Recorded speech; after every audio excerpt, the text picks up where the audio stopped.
Веќе 11 години тие се една од најпопуларните групи не само во Србија, туку и секаде на Балканот. Македонската публика ги обожава.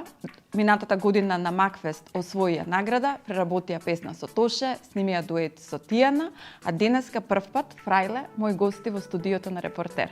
Девојки, здраво, добре дојдовте. Многу ми е мило што сте тука. Добар дан.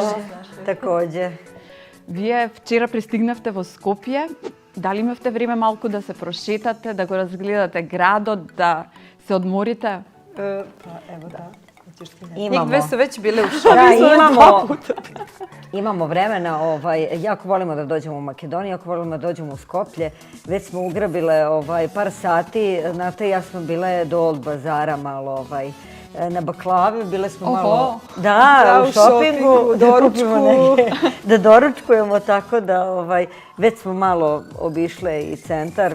Sve nešto si ponovile i kupile, malo nekog srebra, zlata. I počešćene ste baklavama. Jeste, da, dobile smo, častili su nas momci. Заради тоа што препознаа дека сте Фрајле или Jesu, prepoznali su. Jedan čovek je izlazio iz prodavnice, Frajle. Tako da prepoznaju nas, da. Значи, убаво е да бидете популарни. Добијамо баклаве, очастила с баклава. Ко не воли баклаве? Ко не воли баклава? Велите дека сте често во Скопје. Имате ли некое омилено место каде што сакате да испиете кафе или да одите на ручек, некој ресторан, каде што се чувствувате баш пријатно? Pa evo, ja kao što sam rekla, ja volim jako da odem na Old Bazar, u Old Bazar zato što volim tamo da popijem, tamo volim da popijem kafu i stalno kupim neki novi šešir. Kod Šapkara, da, to volim. Uglavnom smo u centru šetale, u centru grada, tamo ima predivnih restorana i uvek slikamo, pošaljemo prijateljima i naravno kačimo na društvene mreže, onda specifično je pa se zna da se nalazimo u Skoplju. Вие вечерва настапувате во Скопје, ќе имате прв концерт тука по короната. Меѓутоа, овој пат ќе биде малку поинаку, значи мерки на заштита, маски, оддалеченост. Како изгледаат концертите на Фрајле после целата оваа ситуација? Pa, kao malo prazniji, ali isto spektakularni kao i uvek. Naime, zato što, na primjer, preko leta smo imali koncerte gde može biti 1000 ljudi, bude 400-500 ljudi, malo su u razmaku i tako dalje, ali je, to je to. To je sad tako kako jeste i već smo se navikli na taj manji broj publike, nego, znači, nema više da su svi jedni drugima na glavi, da vrište, da se cepaju košulje, majice i sve ostalo. Nema znojenja, nema ništa od toga, znači, svi su kulturni, sede, ne igraju. Da ne bi preneli šalu na stranu, navikli smo se, to je sad tako. Verovatno kad to sve prođe pa bude 15.000 ljudi ispred nas, bit će onako u fazonu, čuvajte se da ne dobijete koronu. Кажете ми, како почна приказната за Фрајле? Вие сте заедно 11 години. Pa davno to beše. Znači, evo, u stvari mi smo sad u 12. godini, tačnije 2009. Pa mi smo u celu priču ušli u potpunosti neplanski. To je nešto što mislim da ljudi možda ni ne znaju. Nismo planirale da pravimo neku veliku karijeru i sve nam se to desilo u početku, naravno, iznenada i bile smo i same zatečene reakcijom ljudi. Ali našli smo se u tom trenutku, počeli da stvaramo zajedno muziku, počeli da nastupamo i tada je krenula i popularnost i ozbiljnost što se tiče posla. Sjećam se kad smo dobili prvu veću gažu, kako smo sedele u autu, delile pare i počele da vrištimo. I ti ljudi koji su nas angažovali onako kao ćao. Kao ćao! Nikada te pare nismo videle na gomili. Nikada nismo videli odjednom da smo uzeli ovako kao wow! I delimo i onako kao wow! I oni kao kucaju na prostor kao ja samo da vas pozdravim. I onako okej. Da. Mi smo do tad bile studenti i... Onda među vremenu sve počelo preko računa da se radi. Da. A kako se zapoznavte, kako se spojivte vije četiri? Pa ovako, njih dve su sestre. Ako to ne znaju, iako ne liče. Ne liče, točno. Pa znamo se iz Novog Sada, sa novosadske scene, gde se svaka borila za svoje parče stage-a po klubovima. I svaka radila nešto svoje. Jelena i Nevena su radile sa svojim bendom po klubovima, Makica sa svojim, ja sa svojim i nekako smo nameštali jednim drugima svirke. I onda se desilo to da se družile smo se, znale smo se međusobno. I Marija se zaljubila u jednog momka u Crnoj Gori. I onda je smišljala razne neke načine i ona čitav život to i radi. Inače, to da moram da otkrijem za nju, uvek smišlja neke načine kako da dođe do voljenih osoba, one koja se ona zaljubi. Što je divno, ona se bori za svoju ljubav, a onda je i našla svoje saputnice u tom nekom svom početku. Nas tri koje smo u isto vreme to pristale da odemo na to mesto, to je jedan kafić u Budvi. Pošto ona već bila tamo i smislila način kako da ode opet za mjesec dana, pošto nije mogla sa svojim bendom, onda rekla najbolje da napravim novi bend. Najjednostavnije da napravim novi bend. Znači Marija je kriva za sve. Jeste. Tada se bend imao je radni naziv Dream Girls. Tako smo po tim nazivom otišle i taj naziv jeste bio jedno vreme aktualan tih par meseci, te 2009. Dok Crnogorci nisu to preveli pa napisali plakat sa Djevojke i snova.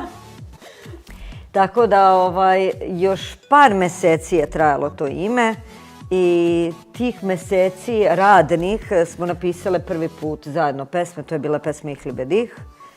I nekako onda smo odlučili da promenimo ime, da se zovemo The Frajle, a ostalo je sve istorija. A koji go izbra imето Frajle? Zašto tokmo Frajle? Zašto Frajle? Da. Prvo, zato što je ženski bend, dakle jedna reč koja objašnjava vrlo jasno da se radi o ženskom bendu, a druga stvar o području dakle smo mi. Dobro, to inače je reč koja važi generalno za Slavoniju, za Hrvatsku, čak i taj neki deo Slovenije. Nekako svojataju tu reč Frajle, ali inače se... Znači gospođica. Gospođica reč... A, nismo se udaleni. Frajle, da. Mi smo gospođe. Dosta se u Novom Sadu, dakle, mislim... A vidimo sad da smo inspirisali još neke ženske bendove, ima raznih sad nekih bendova koji su se pojavili, pa isto stave to D, pa tako. Da, vi ste The Frajle. Da. Što je mnogo interesno. Međutim, kako je da se funkcionira po ženski bend? Vi ovako deluvate super kompaktno i... Pa ne znam, valjda nas je Bog pogledao. Idemo često u crkvu. Idemo često, šalim. Mislim da je to stvarno neka kombinacija koja se dešava jednom u životu ili jednom u trenutku i ako to prepoznate, onda to samo zgrabite i to je to. Mi smo, ne znam, valjda stvarno tako funkcionišemo, naravno, i svađamo se i svega je bilo i bit će i ne znam ni ali ne znam, ta kombinacija... To se jednostavno zove sudbina. Sudbina je tako htjela. I nema tu ništa. To kad tražiš razlog i uzrok nečega, to je sudbina. Ali ja mislim da je pre svega nama bilo jako zabavno i što mi obožavamo muziku i što smo sve stvarno imali veliku želju da uspemo u tome, pojedinačno. A onda i kada smo se skupile, sve to bilo toliko zabavno i mnogo radile, ali kada radite ono što volite kroz zabavu, mnogo lakše to padne. I onda smo tako osvajale prvo Srbiju, pa Crna Gora je bila prva, pa je onda krenulo naravno Makedonija, Hrvatska, Bosna, negde u isto vreme se sve to desilo i mi smo samo išle dalje, samo smo radile, samo smo se još više zabavljale, još na nekom većem nivou. Svaki put je to bilo veći koncerti, mnogo više ljudi i tako dalje, pa smo mi onda malo da se zategnemo što se tiče pevanja repertoara, novih pesama, snimale albume. I eto, to ja mislim da je ta neka velika želja kroz zabavu i da smo tako... Da, i сега тоа успешна приказна која што трае повеќе од една деценија. И сега Наташа кажа дека сте женски бенд и дека се карате. Меѓутоа, дали некогаш се случило да се скарате за некој маж или имате различни вкусови за мажи? Samo prevod, molim. Svađamo. Da li ste se nekad posvađali zbog nekog muškarca? Muškarca, da li smo se posvađali? Marija ima priču. Imamo različitu. Hvala Bogu, pa je tako. Imamo skroz Ona kaže, različitu. ne znam, sad Jelena meni kaže, on njoj se sviđa, rekao, bože. Ajde, kaže, još te ružan, još te njega našla, jako je ružan. Tako da Imamo super. totalno različit ukus, tako da sva To kažem, Bog nas je pogledao.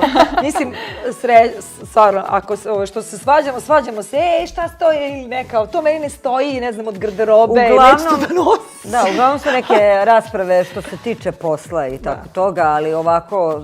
Tiče privatno to.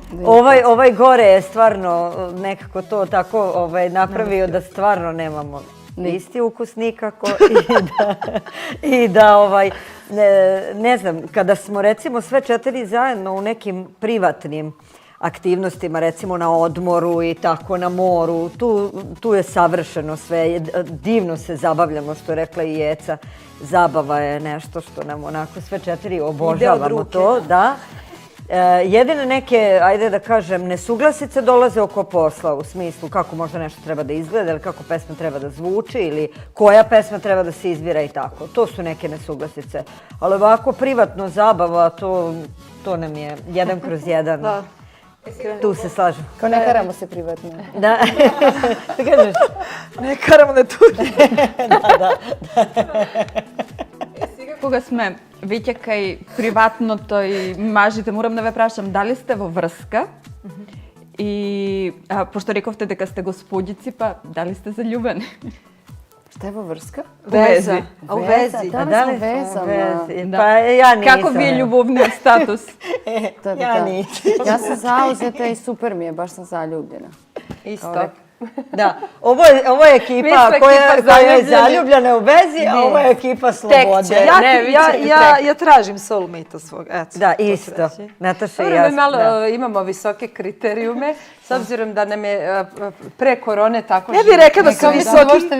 Ne uopšte nisu kriterijum, nego samo nemamo vremena. Pa to ti kažem. Treba imati vremena. Тоа сакав и да ве прашам, како балансирате помеѓу љубовта и кариерата, Нема заради тоа што сте Evo вие sad ću vam reći ili jedno ili drugo. Možda Nataša njih dve da kaže, ipak su one u vezi. Pa mora dosta da se putuje, to je prvenstveno šta mora da se radi.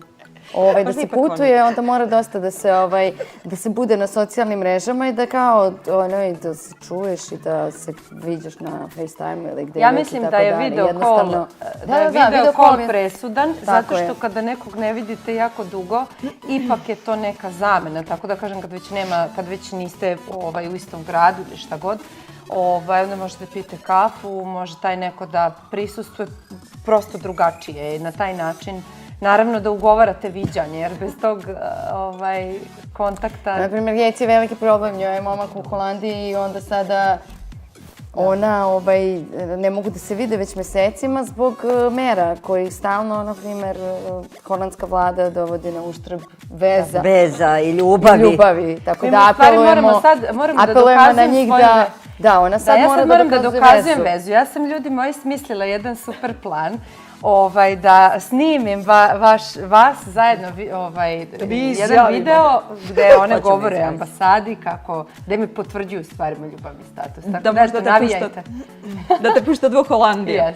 Ja moram nešto da dodam.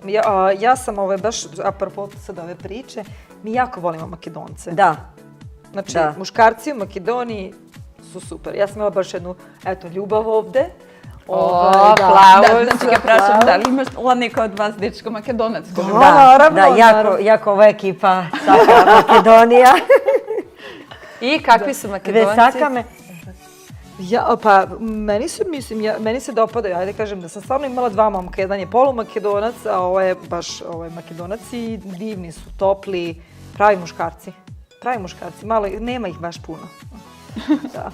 Вие кариерата ја почнавте со преработка на многу големи хитови. Значи имате преработена песна од Тоше, од Оливер, Нина Бадрич, со Желко Бебек пеевте, Тијана, листата е огромна. Меѓутоа, каква е реакцијата на публиката на преработките на песните? Дали вие кога правите преработка на некоја песна, се плашите дека можеби новата верзија нема да и се допадне на публиката како оригиналот? Колкав е ризикот кога преработувате огромен хит? Ne, mi ne razmišljamo. Mi o tome ne Najiskrenije, da.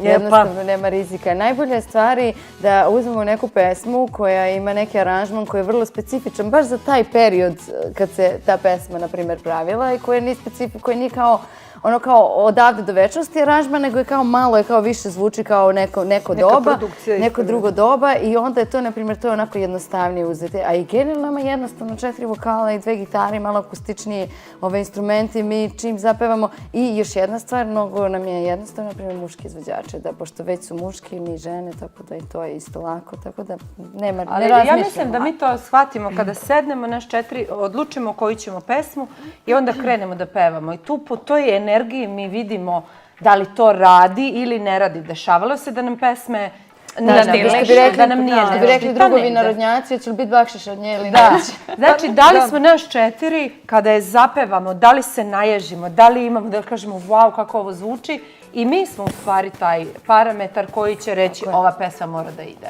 Ono što ljudi ne znaju, mislim, što obično, mislim, i što nemaju pojma, je da mi smo probali, na primjer, sigurno postoji 20 pesama koje smo mi pokušale da obradimo ili smo uradile, a nisu uopšte izašle, na primjer, ili u etar, ili nismo uopšte svirale. Toga ima, znači, to je potpuno normalno i prirodno i uvek isplivaju one koje vam više leži, ono to što Jelena kaže, da postoji neka specifična vatra koja se desi. Mi smo na albumu Obraduj me, što je 10 pesama, 10 dueta.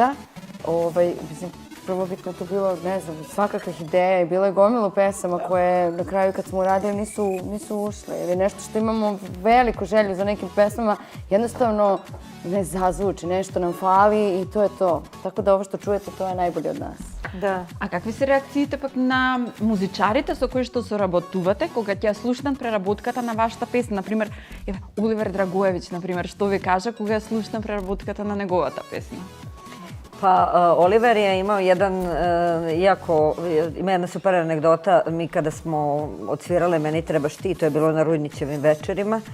I orkestar je napravio već neki aranžman, mi smo tamo došle, otpevale smo, međutim to jednostavno je bilo previše instrumenta i previše svega. Ante Gelo je rekao tada, ništa devojke, odsvirate vi samo sa gitarama, imat ćete kajon, evo ova devojka će svirati s nama, ona sad i večeras svira sa nama, Bruna. I tako da je taj aranžman bio najjednostavnije moguće, onako kako smo mi stvarno odsvirale Meni trebaš ti, izašle smo tada, odsvirale pesmu i već smo krenule iza u backstage-u da se preslačimo i da se spremamo da idemo. Oni su nas uhvatili za ruku kao stanite, ne idete nigde, dobile ste nagradu.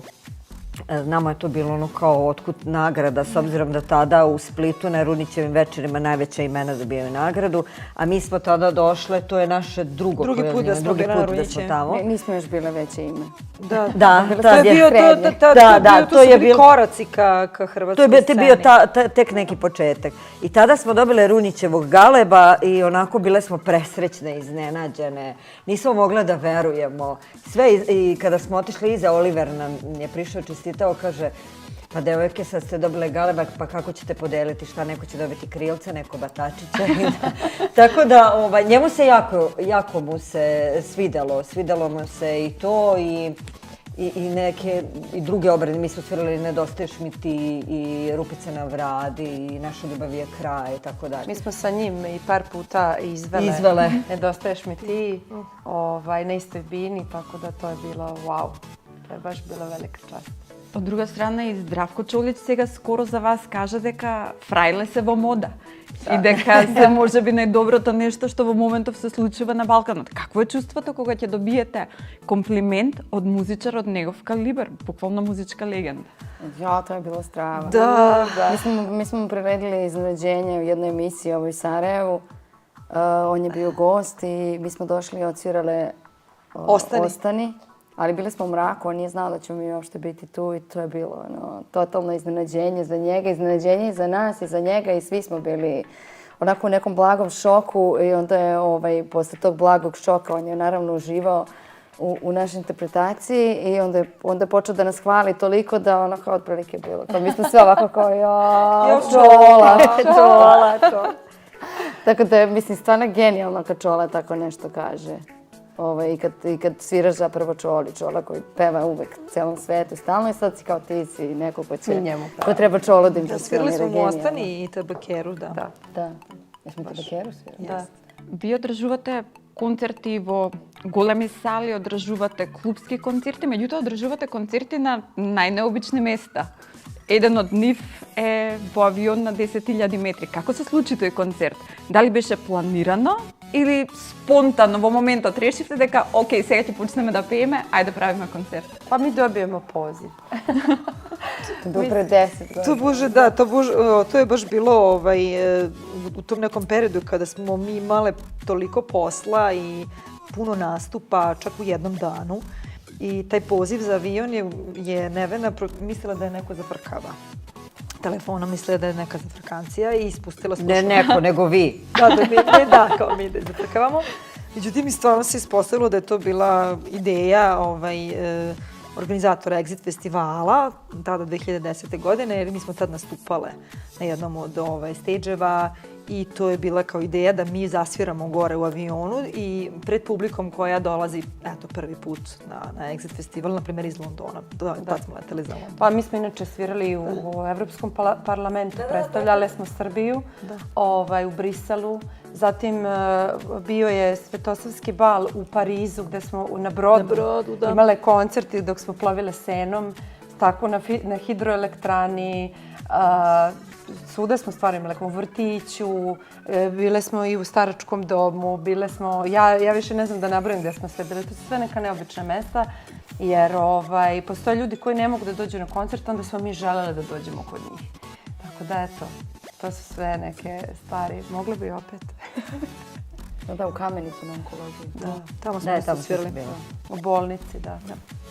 Сега вие кога настапувате седнати на барски столчиња, како можете да задржите смиреност додека публиката која што е пред вас стои и игра цело време, а вие треба да бидете сталожени, нели, да испеете, да бидете... Ne, ja mislim da ja uopšte nisam nikad staložena. Ja moram posebno da osiguram svoju stolicu jer sam jako nemirna. Najnemirnija od svih sam ja. Ali dešava se sada, mislim, u poslednjih par godina da ustanemo u nekom delu koncerta i da plešemo nas 4, da se malo zafrkavamo. To je u stvari iniciralo bol u leđima. Od toliko puta. Stvarno, šalim se jer publika nekad toliko zna da se zagreje, onda smo Nata i ja počeli da ustanemo. Da, da uskamo malo. Вие лани освоивте награда на Макфест, пеевте на македонски јазик. Така е. Дали некој ви помагаше кога ја учевте песната во однос на акцентот, на изговорот на зборовите или едноставно сами го направите сето и звучеше совршено? Pa Toše, kako se zove, Toše kompozitor, Pup Simonov. je došao u Novi Sad kada smo snimali pesmu. Mi smo već naučili, naravno dobili smo demo snimak pa smo naučili po tom izgovoru, ali generalno smo i pre toga obrađivale pesmu Toša Proeskog i Čuknjevo drvo smo obradile, tako da smo već bile upoznate sa š i ostalim makedonskim slovima i uopšte kako bi trebalo se izgovoriti, tako da nam je to išlo poprilično dobro, koliko se ja sećam, onako što biste rekli iz prve. Zvala sam Tijanu Daković.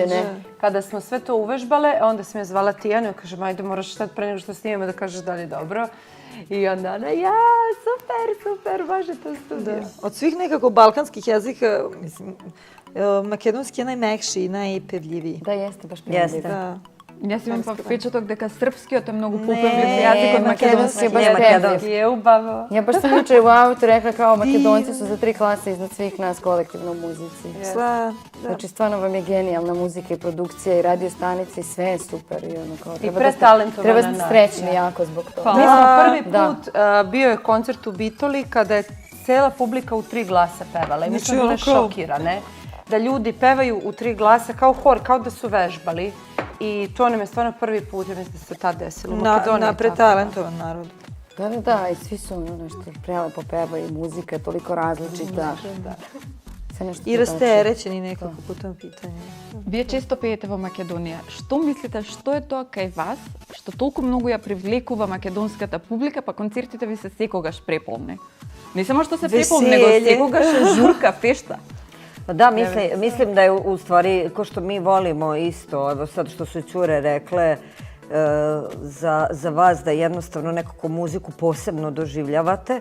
Tako, pošto mi obožavamo muziku, volimo da se pritom zabavljamo i nekako svaku pesmu gledamo da izvedemo.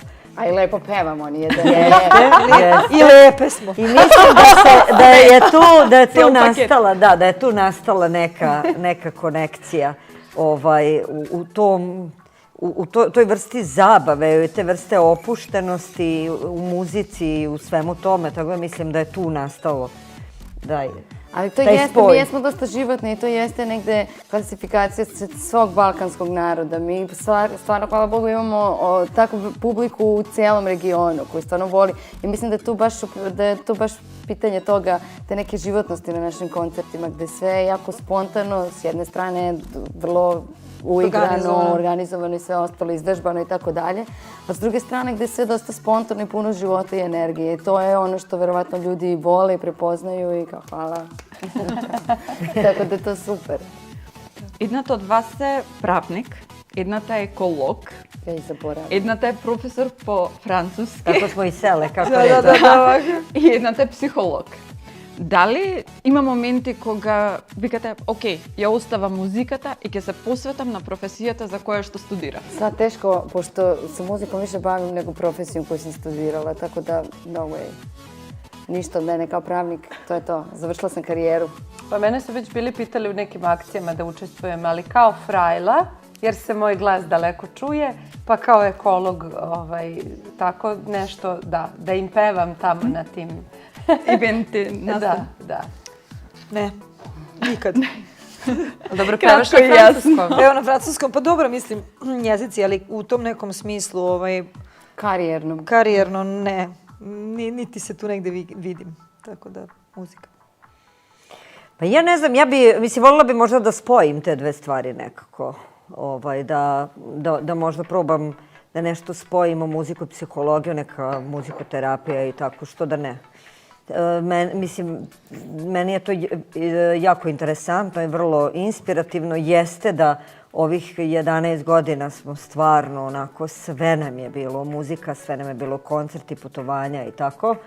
I nismo imali toliko možda slobodnog vremena kao što sad, evo recimo ovo je 12. godina, možda imamo sad prostora za još nešto i za neke profesije koje su tu još negde pored, tako da što da ne, možda nekad. Eto. Заради тоа што сте фрајле, дали се случува кога ќе излезете во ресторан со пријатели, кога ќе излезете на некоја журка, да очекува дека вие мора да запеете и да направите тука штимунг, фешта, или едноставно ве оставаат, окей, сега сме седнати да јадеме, да пиеме кафе и vi odmarajte, drug neka sviri, neka Ovo je dobro pitanje. Da. Pa nekad nam jeste do toga, nekad nam nije, sad zavisi, ali uvek osjećamo onako blagu potrebu ljudi oko nas i očekivanja da ćemo mi zapevati. Što naravno nama generalno nije nikad teško i mi to volimo, ali naravno ima neka dana kada smo samo tu da jedemo ručak ili da popijemo čašu vina. Ja sam željna druge muzike, što kažem, Marija, ako nas pozovu negde pa da čujem kako neki drugi bendovi sviraju, pevaju, često budu tu tamburaši, pa se onda oni približe, onda mi kažemo ova intonacija pa ćemo mi neku pesmu, ali ja generalno malo smo željni druge muzike jer smo nastup na našim koncertima, tako da eto, raspoložene jesmo, ali volimo i da čujemo druge. Pa dobro,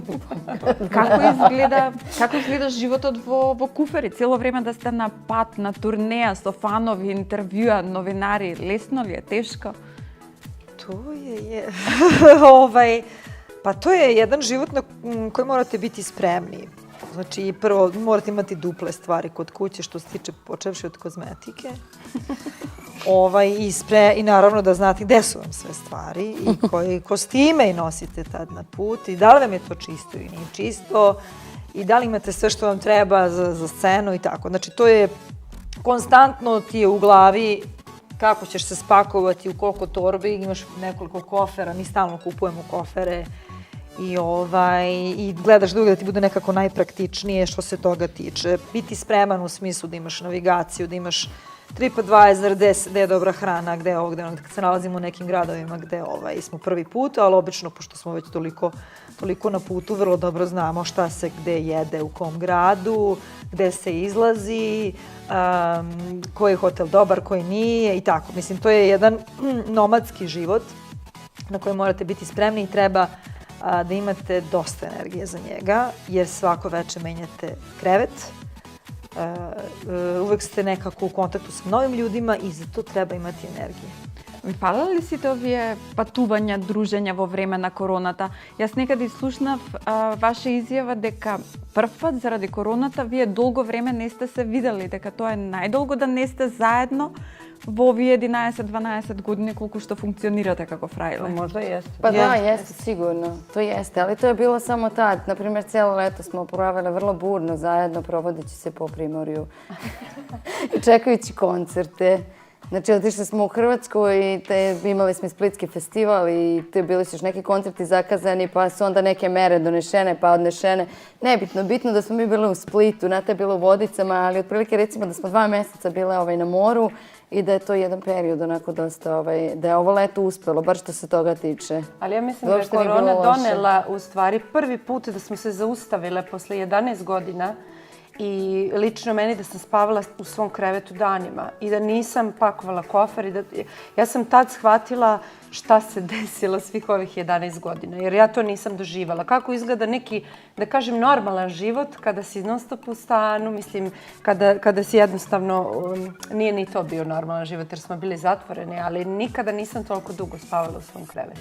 Nisam imala toliko slobodnog vremena i mislim da nam je to svima možda malo prijalo, da se zaustavimo. Kao sad bi mogli da prestane. A sad idemo Da, mislim da profesije koje jako puno putuju, kao što smo, ne znam, mi poslovni ljudi, profesionalni sportisti i tako, koji su stalno negde u drugim gradovima i tako. Sada, ne mogu, da li da kažem da smo dobili priliku ili kako god ko želi to da tumači, ali dobili smo priliku da se zaustavimo i da budemo na jednom mestu, što recimo sve te profesije koje nemaju godinama takvu vrstu života, s jedne strane nekako uvek priželjkujemo to i sada nam se ta želja ostvarila, ali istina pod čudnim uslovima. Primorani smo na to da nekako radimo neke stvari za koje, ne mogu da kažem, nismo imali vremena, ali nismo bili tu, nismo bili u svom gradu, nismo jednostavno konstantno si na putu i negde istina da ti koliko god put ti se uvuče pod kožu. Jednostavno, da li neko voli ili ne voli, ali možda više taj tip da putuje ili ne, kada živite takav život, vi jednostavno zavolite. Zavolite i autoput, zavolite i pumpe, zavolite... Sve više na prodavačica na pumpi. Ne, zato što, recimo, meni lično je to posle nekog vremena, ja već ono kao ja sad sednem u auto, vozim se, nema veze, idem do prve pumpe. Moram da obrnem bar 100 kilometara. Da uzem ono kapu za poneti i vozim se sad 100 kilometara i vratim se. А дали е точно дека во времето на короната, додека седевте дома, пишувавте дневник за се она што им се случувало на фрајле во изминатите 10 на 11 години? Da, ja. Што може да се прочита во тој дневник? Meni je upravo urednica poslala ispravke, pošto sam ja pola dnevnika napisala, već imam preko 200 strana. Onda možete zamisliti šta nam se sve dešavalo. I ja ne mogu sad to sve da vam prepričam, ali bit će i hronološki onako kako smo počeli, kako je tekao taj početak, pa čak i pre početka neke naše kratke biografije. Ko se gde rodio, koliko imala kilograma. Ali ja sam pisala onako iz svog srca, onako baš sve se svodi na to šta se nama dešavalo oko scene. Ljudi će moći da pročitaju kakav je ovo život, kako smo mi to od 4 devojke koje su u to vreme studirale, kako smo se skupile i kako smo krenule vrtoglavo, kako nam je to sve krenulo i kako u stvari izgleda ispunjenje jednog sna. Šta je sve potrebno da biste ispunili san? Šta smo radili kad uopšte nismo imale para I kada smo bile čak, mogu da kažem, malo i gladne, što nam nije bilo loše, malo za dijetu, ali... Ne, nismo nikad bile gladne. Morate biti gladni. Sve smo bile samo gladne, nikad nismo bile. Da, pozemljivale smo garderobu. Kako smo se snalazile, u stvari ta želja da uspemo, šta smo sve radile, jer možda malo ljudi misle, vodila se jedna polemika oko toga korona, pa pevači ne rade, lak hleb, lak život. Pročitat ćete koliko je to lak život, da mi smo dali ceo život u to, da vi nemate privatan život, da ne vidite roditelje, da ne vidite prijatelje, da ste prosto non stop na putu i jednu tu drugu stranu medalje. Што ве врзува за Македонија? Pa, Nataša je rekla svoje. Ja sam rekla da. Muzika, pesma. Jao, sad kad Meni je smo Makedonija jako blizu, by the way, ja sam se rodila u Prištini i kad sam bila klinka, stalno sam, kad išla u Grčku, naravno išla kroz Makedoniju, a matorci moji su mi pričali, ne znam, njihov medeni mesec je bio na Ohridu, pa onda kad im sjede hot dog, sednu u auto, odu u Skoplje, pošto u to vreme njihove mladosti kao najbolji hot dog bio u Skoplje i tako dalje. Tako da ono što sam ja čula, tipa kao te neke pričaš od kad sam klinka bila, svašta lepo i evo samo sam se uverila sad kad sam ja porasla.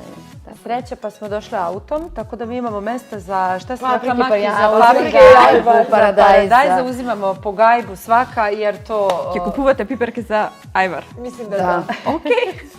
Da, mislim da apsolutno ne smemo, uvek dolazimo avionom i evo sad prilika jedna, pošto u avion ne možemo džak paprika da unesemo. Sad je idealna prilika zapravo uzeti paprike, paradajz i sve to što je ovdje toliko divno i ukusno, a tamo kod nas na severu baš i nije toliko divno i ukusno.